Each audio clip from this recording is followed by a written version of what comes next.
What's up YouTube? Today I'm going to show you guys how I color graded my recent short film called Swept Away.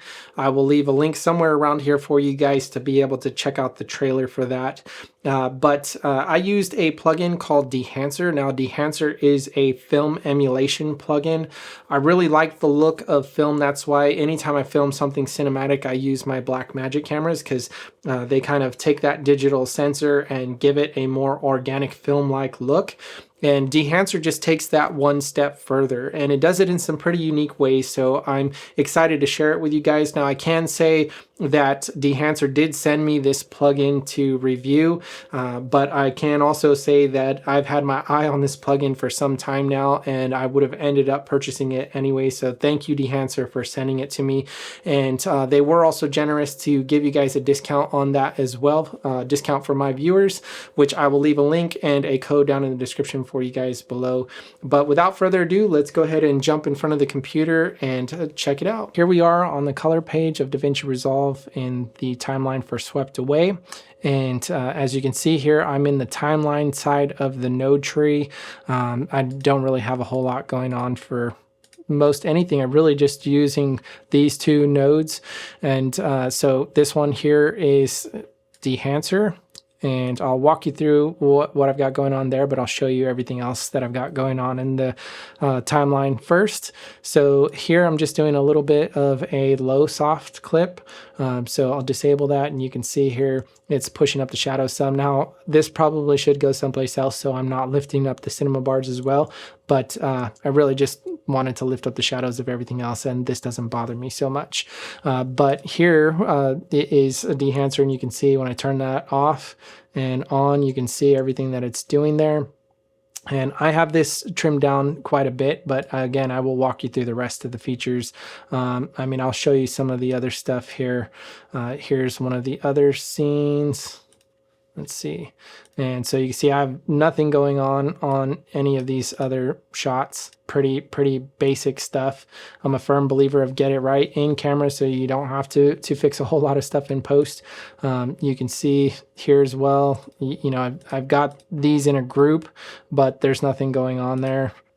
The only part that I did kind of do some real kind of color correction or even just stylistic stuff, like here, you know, I've got just a vignette going on to kind of draw the emphasis towards his face. Like some of the car scenes here, I've got like his hand was a little bit hot there because we had lights in the dashboard to light up their face, and so I wanted to take the attention away from that. Did that in multiple spots. Here there's a little bit more going on because I was using the Ursa 12K here, and it's not so good in low light, and so we had a few things that I had to correct here. I had to get rid of some of the noise, which I don't know if you're even able to see that on YouTube, but then I had some primary balancing, a little bit more, and some sharpening as well. He was a little bit out of focus, some vignetting, and then I also had a light here in the back to kind of lift up the ambience in the car, but it was a little bit hot over here, so I'll kind of show you that's before and that's after. And let's see, that's in just about all of these shots. You can see I got nothing else going on the pre-clip or post-clip. Let's see, here's the next car scene. I got nothing going on that. Hotel scene, nothing. Here, when they pull up to the hotel, I got a little bit going on there. Again, some noise reduction, and then just some primary balancing and soft clip. So before, after, nothing major. Nothing going on there. I mean, really amazed by what I can get straight out of camera from these Blackmagic cameras. The only scene that I did do a bit more on was this scene here. This is the final scene. These lights here in the back corner, I didn't really like some of the color that they were throwing out. And so you can see here, I've got them in a group clip. So all these shots in scene 5 here are in a group, and you can see here I've got just kind of pulling out some of the yellow. That's before and that's after, just kind of toning down some of that like yellow greenish stuff that was coming off of there, pushing a little bit of cools into the shadows. I've got a color space transform going into the Gamut Blackmagic Gen 5 film LUT. I kind of like what that LUT does to the colors, and so you can see what it's doing there. But that's pretty much it. There's no real like primary stuff on the individual clips. Just all that group stuff. And so that's pretty much it for the timeline, but we'll, let's see, we'll kind of pick maybe just like a hero shot here, I guess. And we'll go into the Dehancer, and you can see here that that again is, that's before, and that's after, before, after. But now that we're in the timeline, I can scrub through the whole thing. So we'll get rid of the clips here just to give some more space so you guys can see, and open up our effects page here. And you can see here that this is Dehancer and what I've got going on. Now, I don't have a whole lot going on this. I'm really toned down for this, and you can see here on the output, I've even just taken the total impact way down. I mean, you can see that's way up right there, but I toned it down to like that because I liked what it was doing. So, but what I'm going to do before I walk you through what I've got going on this is I'm going to disable this node, create a new one, and then we're going to go through Dehancer and kind of show you everything that Dehancer does to the best of my abilities, because it's pretty complex. But so right off the bat, you can see it gets a very stylized film look. I mean, that looks like film. It's amazing what you can do just by throwing this on there. I mean, there are people that have massive just node trees going on to create this look, and I've got it all just within this single plugin. But so you up here on your first part, you've got your input. This is saying for source Rec 709, but I'm actually in DaVinci Wide Gamut going out to Rec 709, so we'll switch that there. You can see that that kind of makes it a little bit more natural looking. But you can go in here and select any profile that you're in, and you can even choose your specific camera. I'm not going to do that because I'm on a color managed timeline here. It's color managed. I'm doing HDR processing, outputting to Rec 709 a gamma 2.4 because I'm in a fairly dark room here. But if you were not on color managed, or you were going to do a color space transform, then you can even go down and pick your specific camera. So, I mean, I'll select Blackmagic here and you'll see it'll completely destroy it, but because I'm on the color managed side. But you can choose, like, you know, say I'm on the 6K, and then you can choose whether you are in Gen 4 or Gen 5 and whether you're on the first or second native ISO. But we'll go back here to DaVinci Wide Gamut Rec 709. Now, right here, you can do all of your exposure correction. You know, I can bring the exposure up, down. I can change the temperature, cool it down, warm it up. I can do my tint. You can do some defringing here, which I don't really have any fringing going on, but if I did, I could correct it here. And so just right here within this section, you can do just about everything that you can do over here in your primaries. I mean, you can't, you know, manipulate the individual colors, but as far as basic correction goes, you can do that. Now, within the film developer side of things, you can adjust your contrast. You can do your gamma correction, and really, you know, push your gamma right here. You can do some color separating, and you can boost your colors. So, you know, again, you can do just a ton right in this first beginning part. But within the film side of things, this is where it gets really interesting because they've got a lot of different film profiles, and you know, they really do a lot to get these profiles. So they scan, develop the actual film stock, and they do it at multiple different exposures, and they double check and triple check everything within their target values to be able to get precise replications of these specific film stocks, you know, as much as possible within the digital world. And so, you know, and you can just choose whatever film stock you like and be able to push and pull everything as much as you want. And so you can see that's before, that's after. Just that right there. That's a great look for this. I could live with that, just that right there. And so they've got a ton of different film profiles.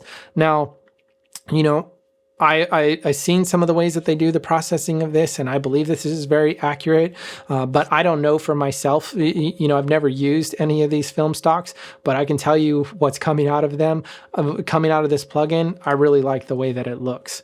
And so you've got your film compression portion here. You can change your overall impact. You can adjust your white point. You can do your tonal range on things. So, you know, you're not pushing things too hard. You can change your color density here. All right here within this section. Then you can lift up your black point. You can lower your black point. Same thing with your white point. So this is almost like using the highlights and shadows section, but you can adjust it between normal and luminance, but you can do a lot right there. So I could have adjusted this black point, which is almost the same as what I did on the low soft here. The only thing about the low soft is it will kind of just take this bottom section and compress it up without moving the whole thing, which is why I chose that. But you can adjust your black point here. As far as the print section goes, you can choose here whether you're going to a film log, you know, the popular Kodak 2383, which again, that right there already just gives it that really cool look that everybody's going for. And so I can adjust my exposure right there.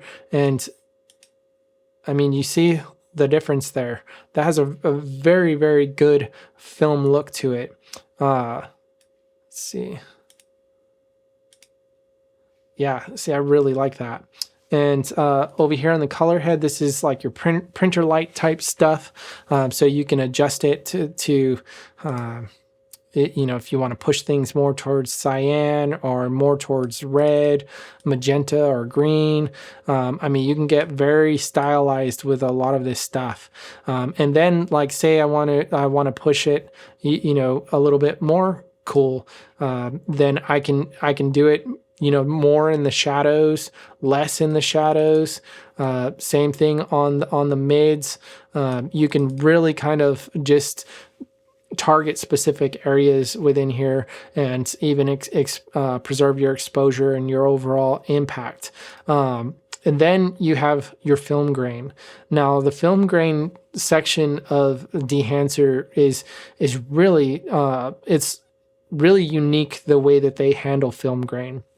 Now, most of the time especially before I started using DaVinci Resolve, you know, I had to use film grain overlays. Now, a film grain overlay is really not what film is doing at all.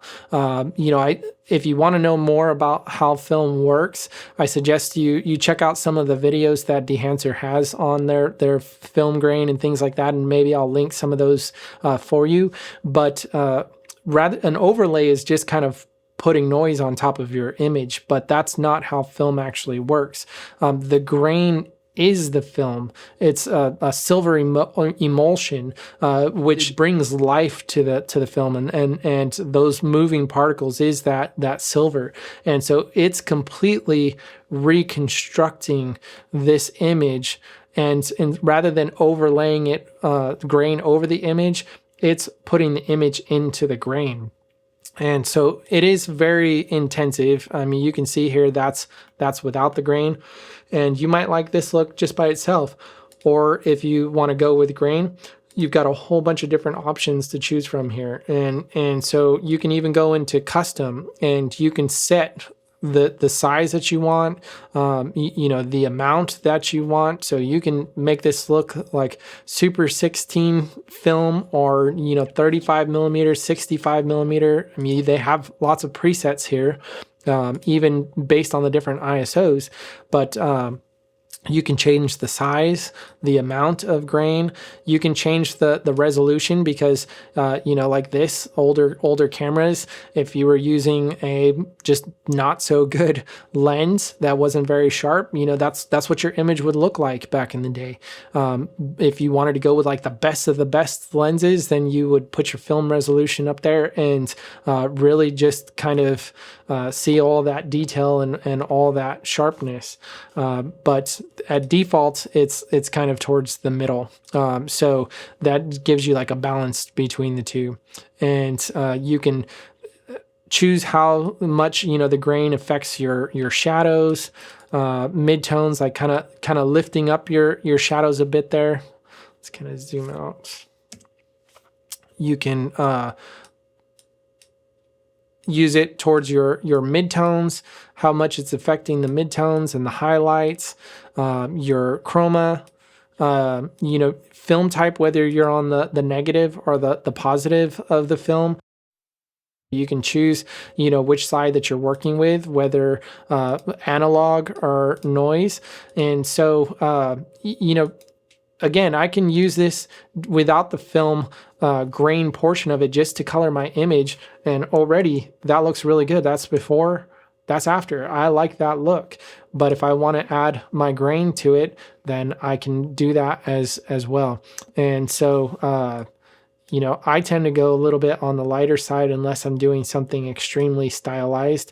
That looks pretty good to me right there. So I do want to let you guys know that Dehancer can be quite power hungry. So if you are working on an older machine or a less powerful machine, that it can slow your system down, but there are some workarounds on it. You know, I'm using the Mac Studio with the M2 Ultra and it can handle it. But even still, what I will do just to keep a snappy editing experience, I will put Dehancer as the last node within my timeline node tree, and then I will build my look. But during the editing, I will shut the plugin off or disable the node, and just so I can have that snappy editing experience, get all my cuts done, and then when it comes time for final grading, and this is even after getting through all my audio processing and things like that, once I get to the final color grading, then I will turn it back on and then work on each individual clip to color correct and shot match all my grades. So, you know, just as long as you know that it does slow things down a little bit, they have made a lot of improvements and optimized things, and I'm sure that there are more improvements to come, but do know that it can slow things down, but there are workarounds. Then you also have your halation, and they do have some pretty cool videos on halation and stuff as well, but you can choose which film stock that you're using, and let's see here.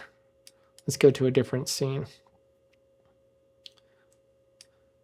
Okay. So you can see here how it just kind of makes things pop a little bit when I do that. Same thing here with the bloom. Like if I choose the bloom, you can see all these highlights. Let's turn off the film grain here so you can see it a little bit better. All these highlights, you know, the lights that are showing, you can see how they just bloom out when you do that. And then, I mean, that right there, I throw on just a little bit, you know, to be able to kind of bloom things out some. Again, you can go in and fine tune everything if you want to, or just choose some of their presets. But I really like to use that bloom effect in here. And then you have film damage. You can see here, you know, it kind of throws some of the specific like film damage stuff on there. And I'll show you here kind of what the film damage does. Like when I play it back, you can see just the different film damage going across the screen here. And you can do film breath. That's where, you know, kind of the film would move closer to the gate, farther away from the gate, from my understanding, and kind of make it feel like it's the lighting is breathing a bit and stuff like that. And you can go through and choose the different film stocks. And you can pretty much do that on all of them. And then you have your gate weave. That's where the film would kind of be moving back and forth in the gate and give it kind of that weaving look. And then you can adjust your vignette here. So I can throw a vignette just right here, everything that I can do within this plugin. And then if you want, you can do your false colors. I mean, this right here is a plugin in itself, you know, in most cases, but you can throw in your false colors, make all your exposure adjustments and everything like that all within here, just to make sure that you're safe and you're not clipping anything. So that's a really cool feature. And then you can have your clipping going on here as well. And then, you know, let's just say I'm like, wow, that's a little bit too heavy for me. Then I can go ahead and just adjust the overall like impact to where I want it. So like, you know, maybe I don't want like that stylized. I can just turn it back and I'm good. And I can even do some coloring with other stuff below it or after it if I want to. And then another really cool feature is, say you really like the way all of this looks, like your colors look, just the feel that you're getting from this. You can export it as a LUT. You know, that's not going to give you your film grain and things like that, but your overall color impact, then exposure stuff, you can export that as a LUT. And then you have your processing mode. You can do it as fast or slowed, again, depending on what kind of computer you've got. But really, really cool. And then so I'll show you again here. This was my original grade using Dehancer. And I'll show you what I've got going on here. So it's much more toned down than what this one was. But so again, I've got my DaVinci wide gamut Rec 709. And maybe we can go to another scene here. Okay, so I've got it in DaVinci wide gamut Rec 709. I didn't do anything to any of the exposure or make any corrections because I liked the way it looked. And same thing on the film developer side, didn't do any of that. I chose this film emulation right here because I liked what it did with the cool tones, and I didn't do anything with the push or pull. Didn't do anything with the film compression just because I liked again the way it looks just straight off. Same thing here, nothing for the black point or the white point. Now I did use a Kodak 2383 print, and show you here. So that again is pushing some of those cool tones into the shadows and stuff, which I really like, that color separation between the warm and the cool tones. On the color head stuff, I did push a little bit more cyan. So you can see here, I'm getting, again, even a little bit more cooler. Nothing heavy on any of this. And then for my film grain, it's dialed way down. So let's see here. Actually, I will, my total impact is really low. I have it set at 22, but I'll show you when I push it all the way up. And my film grain, you can see I don't have much going on there at all. Just a little bit to kind of breathe some life into it and also help with banding and things like that. So not much in the film grain. For halation and bloom, I put those on mainly for, let's see here, mainly for the car scenes with the lights, the headlights. So that way I get kind of that bloom effect and things like that going on. And nothing for film damage. I'm not really going for a stylized film look on this. No gate weave, no vignette. And then again, my output, I set that at 22 just to kind of mild it down a little bit because I really liked what it was doing with all the colors and everything. Just gives it a real natural feel, and have my quality set to high. But that's pretty much it. I mean, a pretty basic color grade. Really love this plugin. It is really awesome. Thank you again, Dehancer, for sending this plugin to me. I really appreciate it because I'm going to use this on a lot of projects from this point on. And thank you for offering my audience that discount code. So again, you guys, there's a link and a code down in the description. But if you guys have any kind of questions or comments, let me know down below. I'm glad to hear from you guys. Glad to help you guys out. Other than that, that's it for this video. I will see you guys on the next one. Thanks for stopping by.